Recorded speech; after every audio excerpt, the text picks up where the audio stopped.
you hungry for adventure? Do you crave hilarious and perilous tabletop campaigns? Don't bother rolling perception, pal. We've got you covered. Behold! Dungeons and Doritos! Nerdy Show's epic tabletop audio drama! A cinematic serial of mayhem-filled, morally questionable quests at dungeonsanddoritos.com.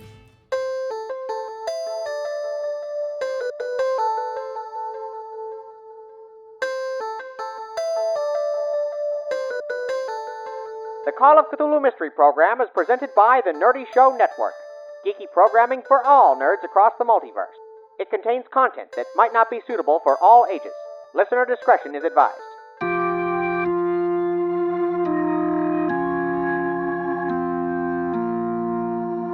Do you hear that?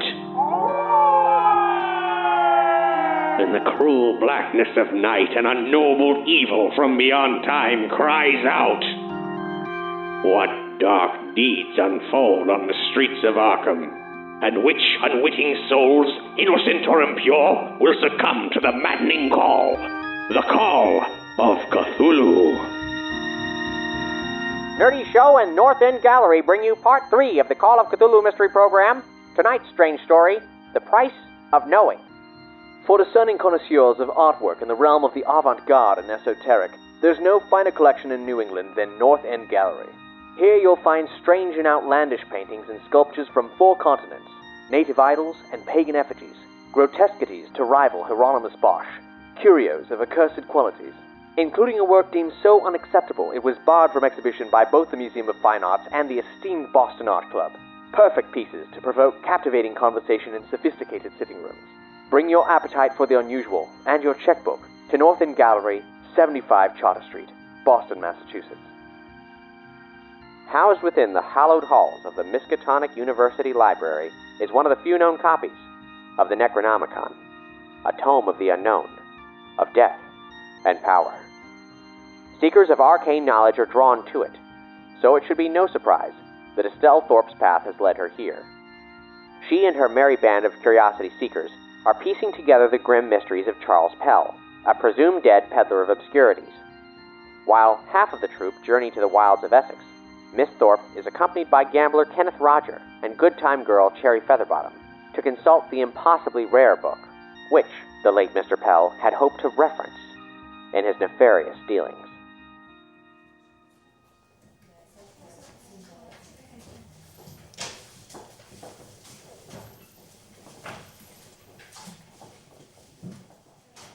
Good afternoon. May I help you, ma'am? Are you going to be just forthright, like, hey, we're here to see your Necronomicon, bud? Hi. I was wondering if it is possible to look at your rare books collection and take a gander at the Necronomicon. Roll your psychology. I got a 5. She's trying to hide it, but she has a look of fear on her face and deep concern. You seem like you may have stumbled into a hornet's nest. That's quite a request, ma'am. I'm afraid I'd have to speak to Professor Armitage about that. Due to certain security issues recently, the restricted book collection is a little more restricted than normal. Could I step in and fast talk this little lady and maybe work our way in here? Be my guest. Tell you what, how about you go ahead and just let us on through, see that little book there, and tell you what, we'll just go on in there. We'll take a look, lickety split, and we'll get right out of your hair. We ain't gonna be any sort of problem whatsoever. Make a fast talk. What did you get? 98. No. But if you'd please take a seat, I'll step away for a moment and see if he's free. She scurries off with a look of concerned purpose. If you guys continue to hang out there, it's a while before he shows up, about a half hour. And a classic New Englander professor type, white, well-trimmed beard, spectacles, nice tweed suit comes out. Hello there. My name is Professor Armitage. I understand that you're interested in a certain book. I stand up and put out my hand. Yes, hello, I'm Estelle Thorpe. He, depending on how old he is, may remember my family's name, not just from being a notable wealthy family, but also because my grandfather was Dean of Engineering. Roll credit rating. 23 out of 69. Of course, I remember the Thorpe family. We have the Thorpe building in the engineering school. Yes, I thought you might. My friends and I just wanted to do a quick reference for a book we've heard a lot about, the Necronomicon. He looks around, kind of like he's kind of surveying the area, getting a read of things. He says, Come with me. Come with me. and he takes you off into a small reading room on the side, and he says, Now I understand what you're looking for, but this is not a book we can allow regular access to anymore. We had an unfortunate incident, you see. A break-in, where a rather disreputable individual attempted to steal it. Beyond my concern for the book itself, Miss Thorpe, as a friend of the university, I can give you a moment with it, but I'm afraid I cannot in good conscience allow you an extended study. And certainly it will never leave this library. Truly, if you've any mind to show some caution, I'd suggest you turn around and forget you've ever heard of it. Tell me, Professor Armitage, does the name Charles Pell ring any bells? Pell. Not particularly, no. I'll be frank with you. This strange man who may have tried to break in, I had an encounter with a likewise strange fellow, and that's sort of what's led me here. So I'm trying to get to the bottom of what it all means. If you have any information, that very mystery is what I intend to solve. I can tell you that this Mr. Pell didn't break into this library. I know the culprit responsible. He spoke with me before he attempted his theft. Do you remember what he said? The man who stole the book. I will never forget it. Regardless, it's something I don't wish to talk about. Again, Miss Thorpe, your family has done great things for this university, so I'm willing to grant you a brief period of study on their behalf. But whatever your intent with this book, I caution you, and say with all certainty, you will find more danger than answers. Sir, you said you'll never forget what that man said, and I can tell that it has got some sort of a psychological strain on you, and you would probably feel so much better if you just let that out. Just get that out there, and we'll help you out. I'll tell you what, can I go ahead and fast talk roll him? Try to get that out of him? Yeah, fast talk roll extreme, so you need 1/5. Okay. 64 out of 55. Yeah, he does not want to tell, and he seems to be increasingly hesitant about it. Sir, I assure you. Kenneth was just making him uncomfortable, so I'm going to move in close to the professor, and I'm going to use charm. 1/5. 5. Is that 1/5 of your skill? Yes, 60 is my charm. Okay. I stroke the professor's arm, touch his hand, and lean into him saying, Professor, please, you don't have to be coy. If this is as dangerous as you say it is, wouldn't it be better if we knew what we were getting ourselves into? Professor Armitage grabs your hand and kind of pats it.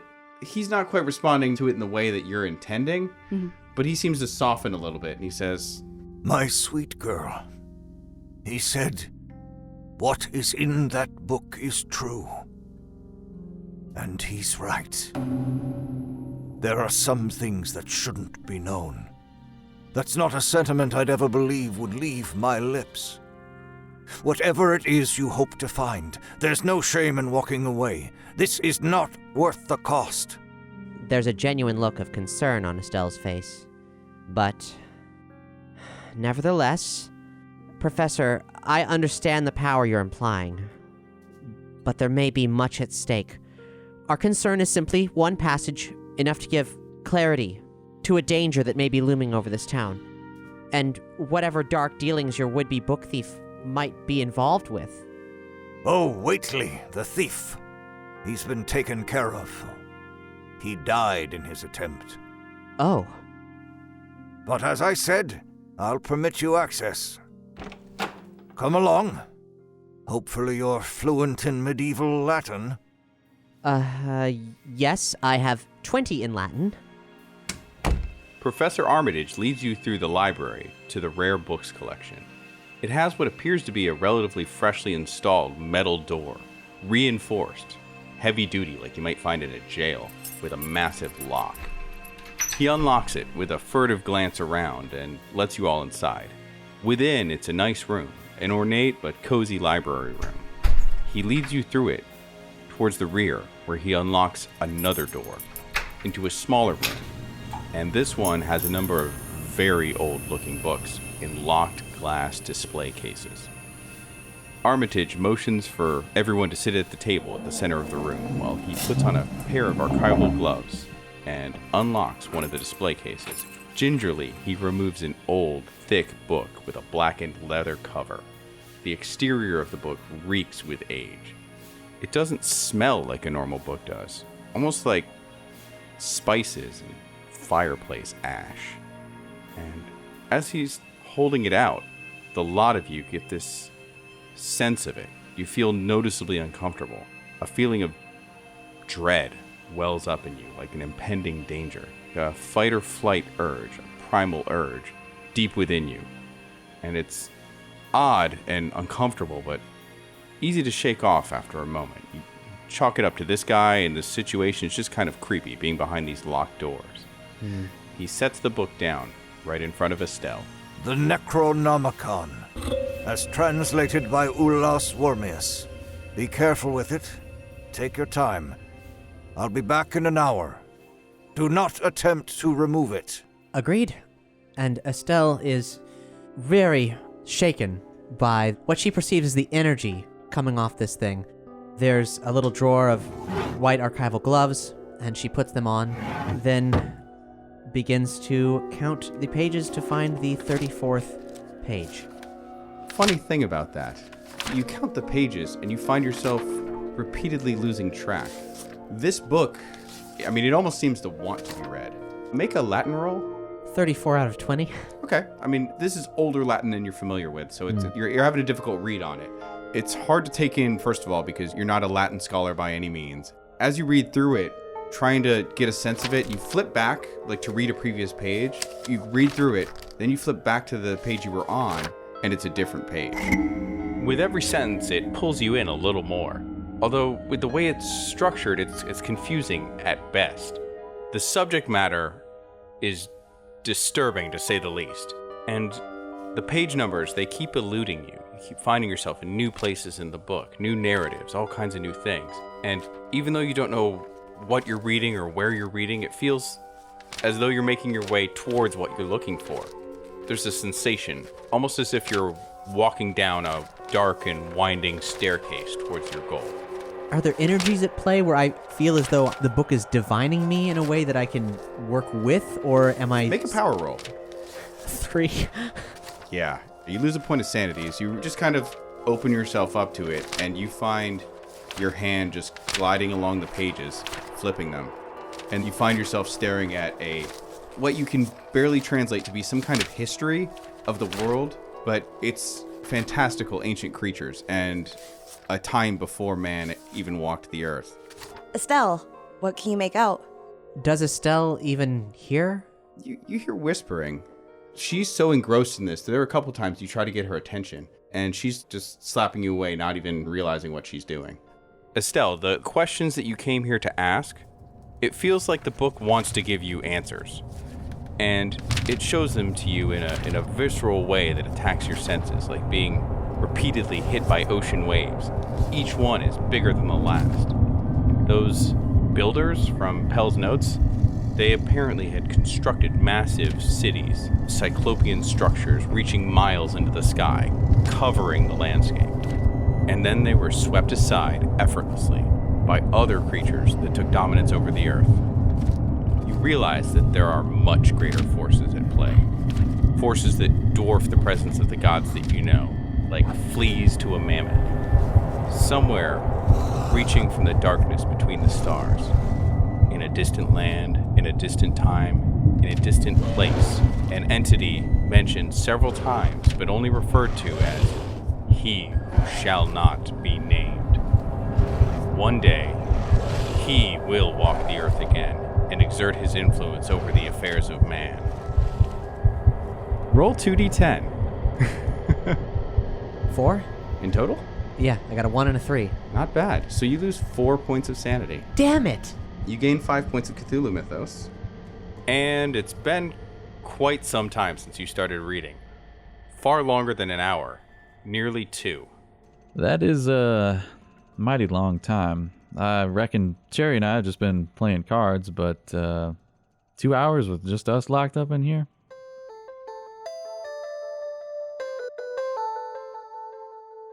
Cherry, you gotta know when to hold 'em and know when to fold 'em, and I held long enough.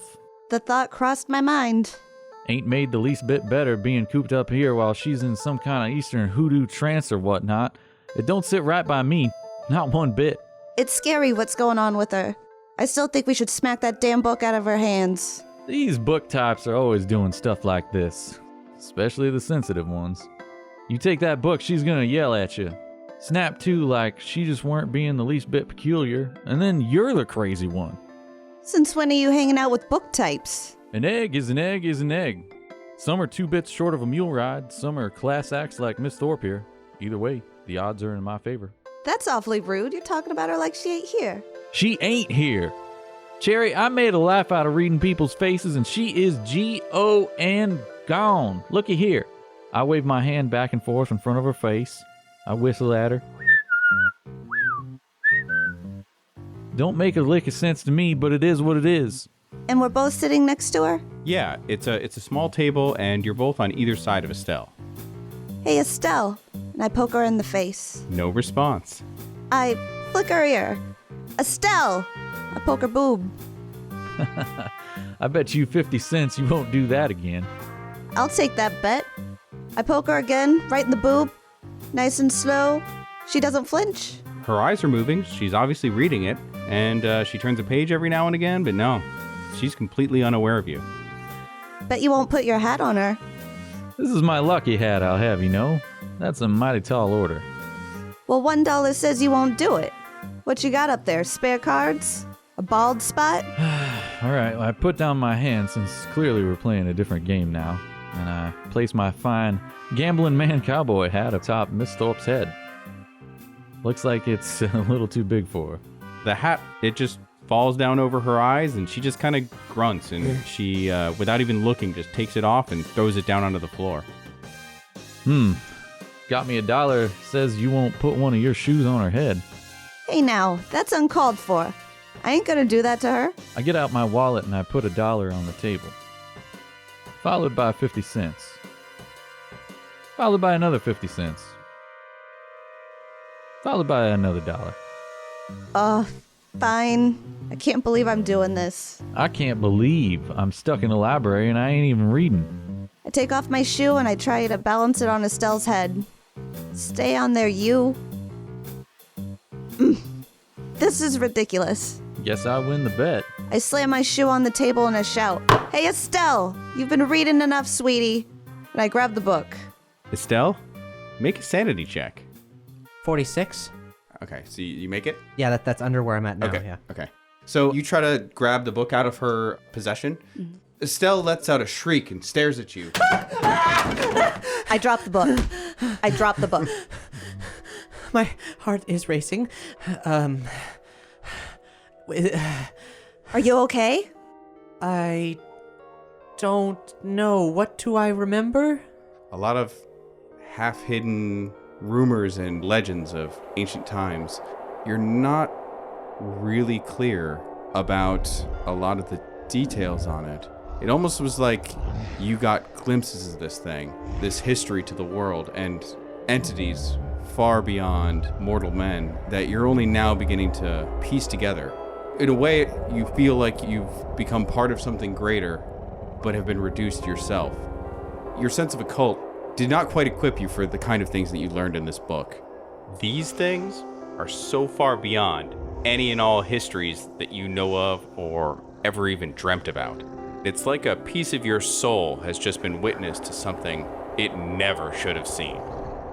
The last of the builders. Yes, you saw them. A race of slave creatures. Encased in ice and buried beneath the rubble, they walk the earth no more. They walk the earth no more. You've learned something greater and more ancient than even what you came here to discover. It's definitely not what you were looking for. However, you've got a feeling now that you're in Pell's headspace more than you ever were before. Your translations weren't great, but now you understand that he was looking into several topics and this was merely one of them. The builders aren't relevant to the here and now, but he who shall not be named, on the other hand. One day he will walk the earth again and exert his influence over the affairs of man. That feels a little more immediate, if that makes any sense. I suppose so. Cycling through images and ideas that barely have boundaries that could be called thoughts. I try to stand and I stumble into Kenneth. Whoa, easy there, Miss Thorpe. I stand up and stop her from falling over. You all right? Did you find anything interesting in that there book? That's one way to put it. Let's get some air. I reach to Cherry to hold her hand because I'm feeling extraordinarily dizzy. As you make your way to the door has been chained and locked, but you actually see Professor Armitage making his way back towards you. Mm-hmm. He looks kind of flushed and concerned. It looks like he's probably reading a little bit of concern on your guys' face from Estelle's ordeal. Good gracious. I did try to warn you. He proceeds to unlock the door. I escort her out. I won't ask if you're all right. We both know that's not the case. But do you have your faculties about you, Miss Thorpe? It's fine. Thank you, Professor. Thank you very much. It's been quite enlightening. Is it all right if we ever come back for more information? I pat Cherry's hand. I think so. Well, never mind then. Do you understand now? Do you understand? I fumble with my purse and pull out my card and press it into his hand and say, if anyone strange comes calling again, do let me know. Someone asking about the book, you're saying? Yes. Someone with an organ outside of their body, perhaps. His eyes go wide.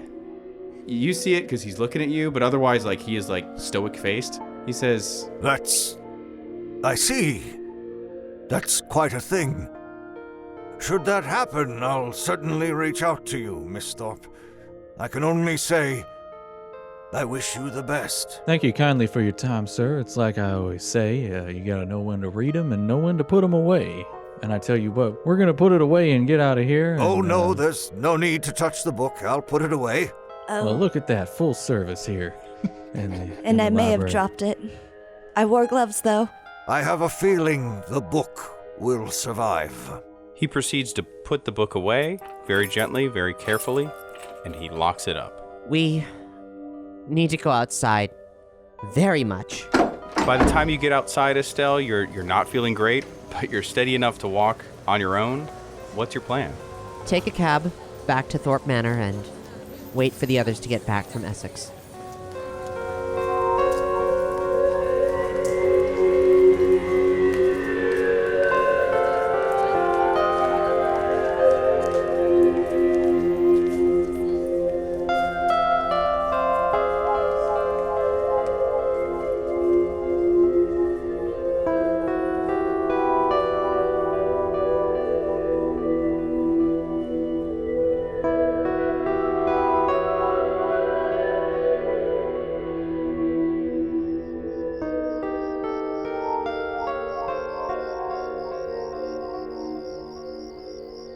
It's around 5 p.m. when you get back to Thorpe Manor. And the others aren't back yet? No, they had a much longer way to go. Well over 2 hours there and back. Well then, I've poured myself a glass of sherry and it goes down rather swiftly. Kenneth, Cherry, I hate to be a bad host, but would you excuse me for just a spell? Take all the time you need, Estelle. Yeah, I'll think nothing of it now. I'm gonna go down and check their rotisserie. Estelle, how long are you gone for? Not long. I suppose I had a mind to meditate or speak with Bastet, but comforting as that usually would be, as soon as I really give myself over to the thought of it, the notion of opening myself up to a higher awareness after what I've just experienced, I very much want to stay as earthly as possible at just this moment. The things I've seen or been shown that were inflicted on my mind, they're still overbearing. So I quickly wash up, change into something more comfortable, and return to Cherry and Kenneth for drinks and leftovers. Ain't gonna be much need for leftovers, what with this fine bird that's almost done of roasting, I tell you what. Well, it's around 7 p.m. when Anna, Moses, and Oswald pull up to the house.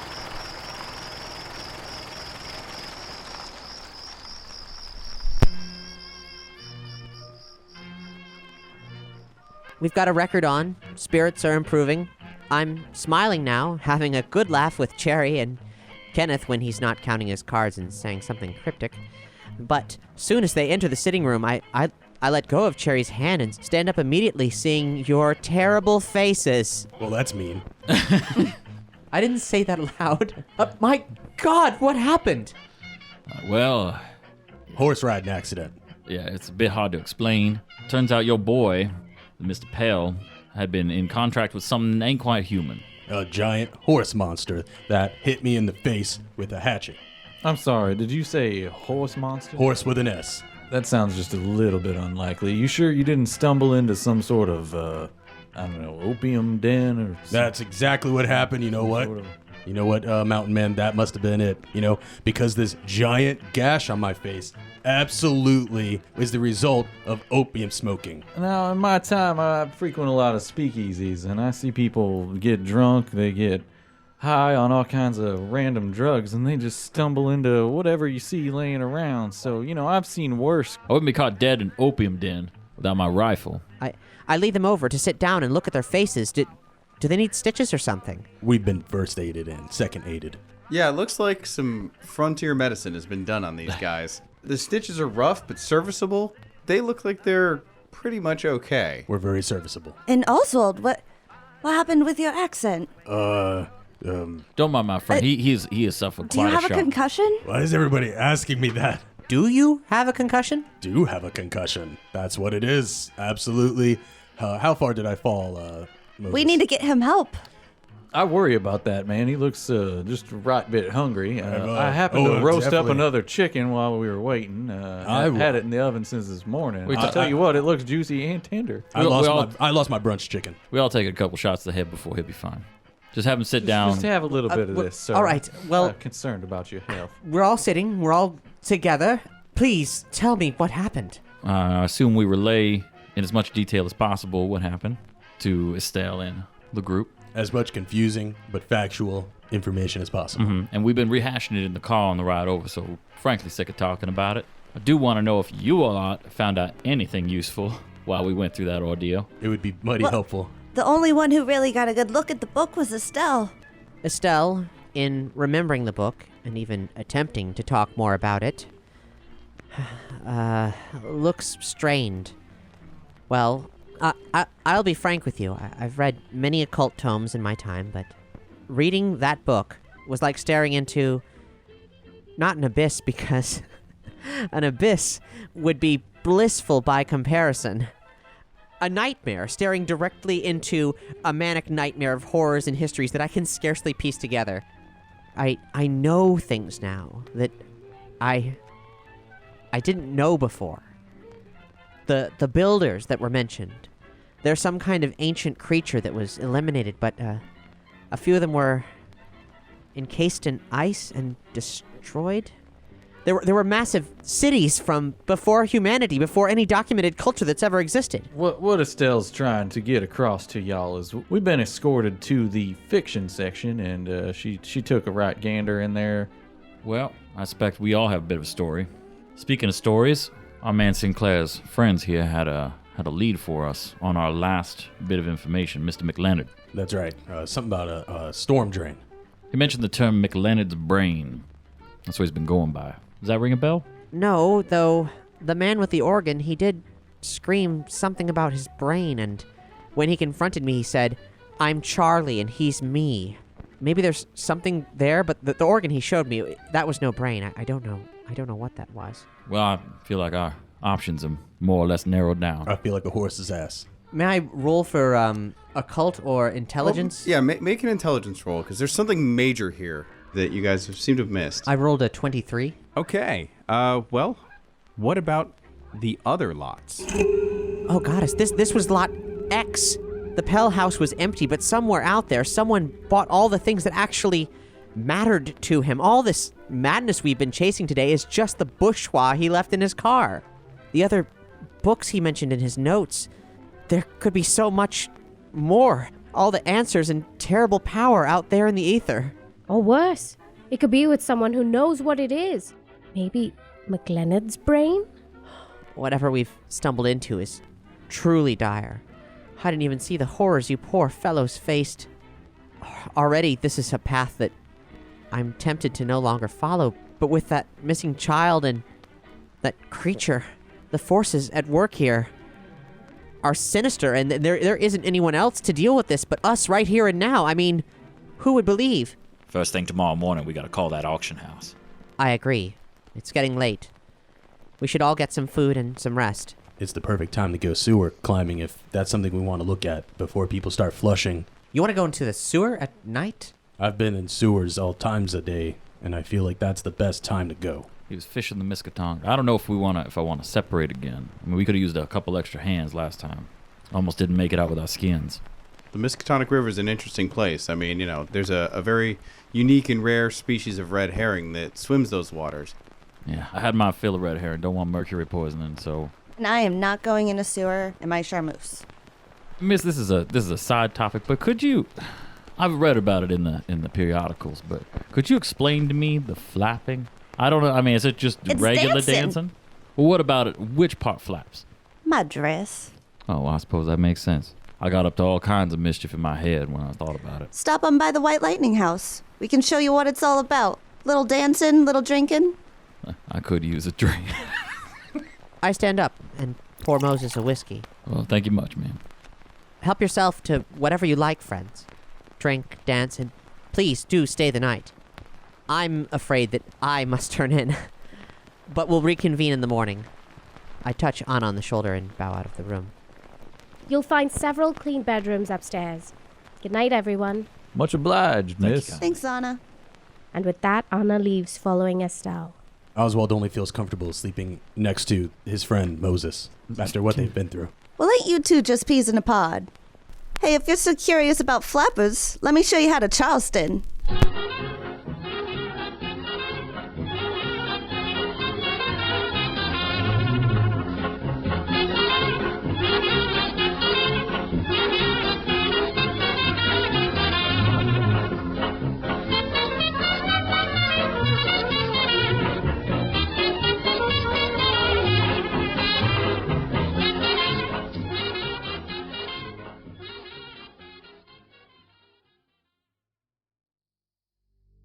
If you want to keep the party going here on the Call of Cthulhu Mystery Program, then we'll need your help. Rate and review our humble RPG audio drama on Apple Podcasts. More attention there will stoke the signal fire, and if we build enough heat, it's sure to draw myriad moths to our particular beacon of audio drama excellence. And if you've got the means, help fund the cause. This program was entirely funded by our Patreon supporters. In order to put out future series of this show, and to do it faster, we'll need all the help we can get. Please consider becoming a patron of our dark arts at patreon.com/nerdyshow. There, you'll find access to early releases, as well as copious bonus content, including concept art, outtakes, and demos from our first series, with more extras to come. Now, haplessly wandering into the dark thrall of the Necronomicon is ill-advised, to say the least. But that doesn't mean there aren't safer ways to travel beyond your mortal form, and there are certainly happier places to go, as evidenced by this next song. This is a new track by Coach Hop, who you might remember as Charlie Lawrence, the frontman for the band Hamptons. We played one of their songs back in our first series, but now Charlie has ventured out on his own, crafting a wide variety of wonderful tunes, and this track sees him returning to nature and embarking on a dream quest into realms in between.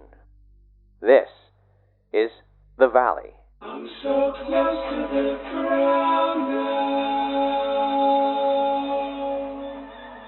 The eyes of the world, so much bigger than I knew, and it's so fragile what I'm trying to hold on to. Here comes the valley. Here comes the valley.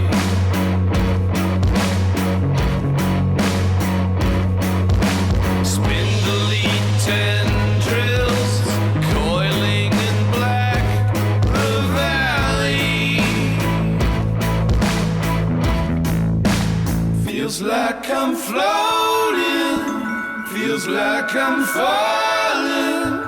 I'm feeling butterflies, seeing stars in my eyes. You never saw it coming. You never see it coming. Here comes the valley. Here comes the valley.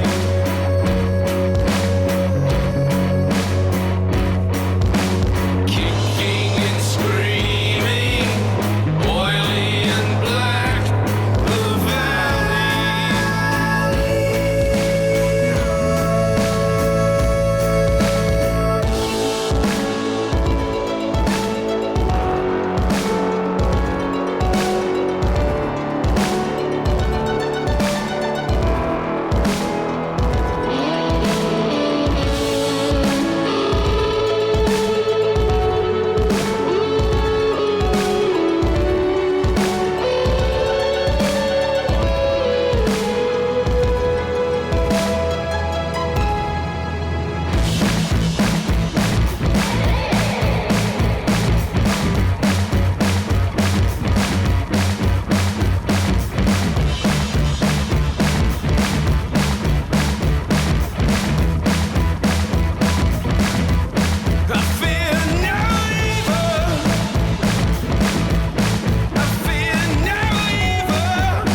Thanks for listening to the Call of Cthulhu Mystery Program.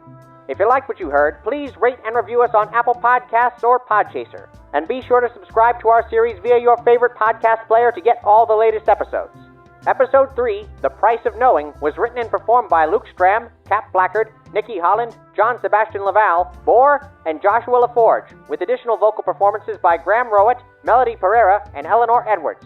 The series is edited and produced by Colin Peterson and Cap Blackard, and the original score is composed and performed by Ryan McQuinn and Mike McQuinn of Neon Dolphin, home for all your custom music needs and more. NeonDolphinMusic.com.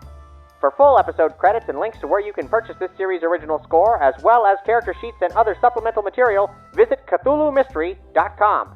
The Call of Cthulhu Mystery Program is proudly played using Chaosium's Call of Cthulhu 7th Edition, available at fine role-playing retailers everywhere. This program and all programs on the Nerdy Show Network are made possible by the support of listeners like you. With special thanks to our Patreon producers, Isabiz, Allison Parent, David Van Pelt, Evan Baumel, Hoodoo Voodoo, Jamieson Lalone, Dr. Talos, Joshua Westfall, R. Scott Diedrich, Sean T. Red, and Zombie Pops. Join us at patreon.com/nerdyshow or head to nerdyshow.com/support for additional ways to contribute. All characters appearing are fictitious, and any resemblances to persons living or dead is purely coincidental. This has been the Call of Cthulhu Mystery Program. Good night.